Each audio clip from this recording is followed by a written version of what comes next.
안녕하세요. 평생학교 시청자 여러분, 자동차 정비 전문가 김선호입니다. 오늘 상강에서는 엔진 주요 부품과 또 고장 사례에 대해서 알아보도록 하겠습니다. 지난 시간에 이어서 이번 상강에서도 조금 더 엔진에 대해서 알아보는 시간을 갖도록 하겠습니다. 오늘 첫 번째로 알아볼 것은 바로 ETC라고 하는 스로틀 바디입니다. 전자식 스로틀 바디라고도 하죠. 예전 차량들은 가속 페달을 밟게 되면 가속 페달과 스로틀 바디가 케이블로 연결되어 있어서 가속 페달을 밟음으로 인해서 스로틀 바디의 그 궤도량이 변화가 있었습니다.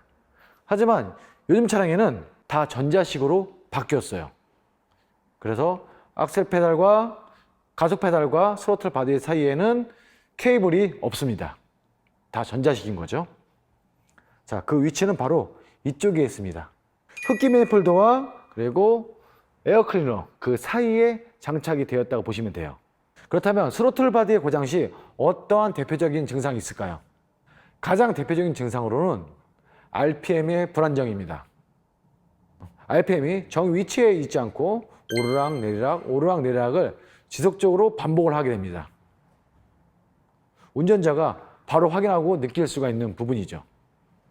물론 RPM이 오르락내리락 하는 부분들은 이 스로틀 바디에 국한돼서 단편적인 고장이라고 말하기엔 무척 어려운 부분도 있지만 대표적인 증상으로는 이런 부분이 있다는 것을 알고 계셨으면 좋겠습니다.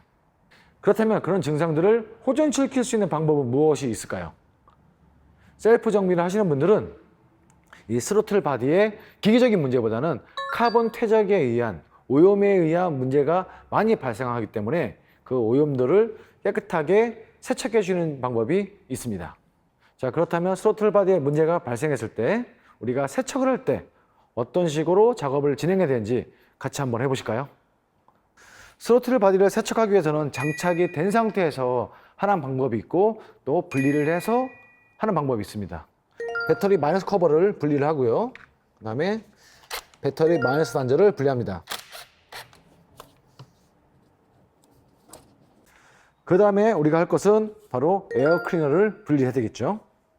스로틀 바디와 에어 클리너는 주등관으로 된 인테이크 호스가 장착이 되어 있습니다. 에어 클리너를 분리하면은 ETC가 보이게 됩니다. 이렇게 에어 클리너 분리했다면 스로틀 바디가 보이게 됩니다. 이 차종도 이 스로틀 바디에 오염이 조금 있네요. 스로틀 바디는 대부분 볼트 3개 또는 4개로 체결되어 있습니다. 이 차량은 4개로 장착이 되어 있어요. 자가 정비하실 때 한 가지 팁을 드리자면 가장 풀기 어려운 부분부터 풀어주시고 또는 반대로는 가장 조이기 어려운 부분부터 조여주시는 것을 추천드립니다. 그래야지 작업이 수월해져요. 이렇게 볼트 4개를 풀어주시면 스로틀 바디는 아주 간단하게 분리가 됩니다. 바깥쪽보다는 이 뒷면이 더 심하게 오염이 되어 있습니다. 자, 그러면 이 부분을 세척을 해볼까요? 이렇게 깨끗하게 세척을 해봤고요. 한 가지 주의하실 점이 뒤쪽 면에 보면은 이렇게 까맣게 아직 남아있는 부분도 있습니다. 이 부분은 때가 아니에요. 코팅제예요. 자동차 제작사에서 코팅해 놓은 거기 때문에 이 부분을 강제로 벗겨내시는 것을 주의하시고요. 충분히 이 부분도 셀프 정비로 가능하신 부분이고요. 차종에 따라서 이 스로틀 바디를 세척을 했을 때 스캐너로 초기화를 시켜주는 그런 단계가 있을 수도 있습니다.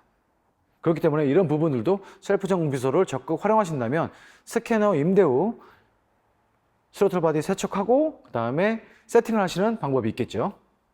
장착을 하실 때는 반대쪽 면에 게스킷이 장착이 되어 있고 또 차종에 따라 스로틀 바디 면에도 게스킷이 장착이 되어 있는 차량들이 있습니다. 그 게스킷이 이탈되지 않게끔 조심하셔서 장착을 하셔야 됩니다.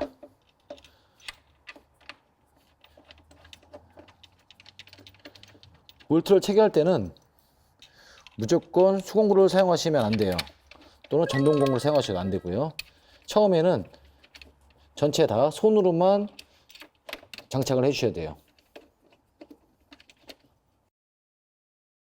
토크 체결을 하시는 것이 가장 중요해요. 자동차 제작사 매뉴얼에 보면은 규정 토크 값이 다 정해져 있습니다. 자, 그 다음으로는 이 부분도 셀프 정비하시는 분들이 무척 자주 하시는 부분 중에 하나입니다. 그런데 조금 난이도가 높은 편이에요. 엔진룸에 엔진과 미션이 함께 장착이 되어 있습니다. 엔진과 미션은 항상 진동을 하고 있기 때문에 이 진동이 실내 안으로 운전자에게 직접적으로 느껴지지 않게끔 하기 위해 무언가 부품이 장착이 되어 있습니다. 그것은 바로 엔진 마운팅 또는 미션 마운팅 또는 롤로드 브라켓, 이렇게 이름이 다양하게 불려지는데, 엔진 쪽은 엔진을 잡아주고 있는 마운팅이 있고요, 또 미션 쪽은 미션이 잡아주고 있는 마운팅이 있습니다. 그리고 뒤쪽에는 전체적으로 다 잡아주고 있는 또 마운트가 있고요. 엔진 쪽은 육안으로도 충분히 확인이 가능하고요. 그리고 미션 쪽은 안타깝게도 배터리와 에어 클리너 그리고 ECU 밑에 장착이 되어 있기 때문에 육안으로 확인하시기는 무척 어렵습니다. 또한 뒤쪽에 장착된 마운팅 같은 경우는 또 차량을 올려서 확인을 해야 됩니다. 만약 이 마운팅이 문제가 발생했을 때는 운전자가 어떤 느낌을 받을 수가 있을까요? 가장 대표적인 증상으로는 진동입니다. 신차 때부터 지금까지 오랫동안 운행을 했다면 느끼기 어려우실 수도 있어요. 내 몸이 내 차에 길들여져 있기 때문에 그 진동을 쉽게 느낄 수가 없을 수도 있습니다. 하지만 타인이 탔을 때 또는 자동차 정비사가 탔을 때 확실하게 느껴지는 부분이기도 해요. 후진기어를 넣었을 때 또는 전진기어를 넣었을 때 핸들과 엉덩이 그 사이로 진동이 심하게 나타납니다. 아주 심하게 파손이 됐을 경우는 진동과 함께 부미음처럼 귀를 둥둥둥둥둥 때리는 그런 음도 발생을 합니다. 가성비가 정말 좋은 부품 중에 하나예요. 예를 들어서 15만 킬로 또는 20만 킬로가 지난 차량들은 이 부품만 교환해 주셔도 신차 때의 그 느낌을 고스란히 받을 수 있을 거라고 저는 생각합니다. 그래서 셀프 정비하시는 분들이 자주 하시는 작업 중에 하나입니다. 엔진 마운팅 또는 미션 마운팅, 롤로드 브라켓을 작업하실 때는 무척 안전에 주의하셔야 돼요. 그리고 또 전문가가 옆에서 서포트를 해주셔야 됩니다. 혼자서 무모하게 도전하시다가 아주 큰 위험이 닥칠 수가 있습니다. 자, 그 다음으로 주행거리가 많은 차량일수록 또는 연식이 오래된 차량일수록 다발성으로 고장이 나는 부품이 또 한 가지가 있습니다. 쉽게 고장이 나지는 않지만 때가 되면 이 친구는 아마도 자동차 부품 중에서는 1등 아니면 2등은 될 거예요. 고장나는 순위가요. 바로 알터네이터, 발전기입니다. 자동차가 배터리의 힘으로 시동이 걸리는 순간 그 이후부터는 자동차에 관련된 그 정기적인 부분들은 아주 알터네이터가 열심히 일을 해서 만들어주고 있습니다. 그 발전기의 고장도 우리가 무시할 수가 없습니다. 처음에 1강에서 말씀드렸던 바로 배터리 경고등, 그 배터리 경고등의 가장 높은 확률로 고장나는 부품이 바로 이 알터네이터 발전기입니다. 발전기의 불량 시 그렇다면 어떤 증상이 발생을 할까요? 야간 주행을 할 때 계기판에 배터리 경고등이 점등이 됐다 꺼졌다, 또 가속 페달을 쭉 밟으면 다시 사라지고, 그런 증상이 초기 증상이고요. 그 다음은 배터리 경고등이 살짝 미세하게 들어왔다가 진해지는, 또 나이트가 흐려지는, 그리고 계기판이 깜빡거림, 그런 증상이 점점 쌓이다가 어느 순간 시동이 꺼져 버립니다. 그렇게 되면 무척 위험할 수도 있겠죠. 혹시라도 만약에 우리 차에 배터리 경고등이 발생을 한다, 그렇다면 발전기의 고장 확률이 무척 높습니다.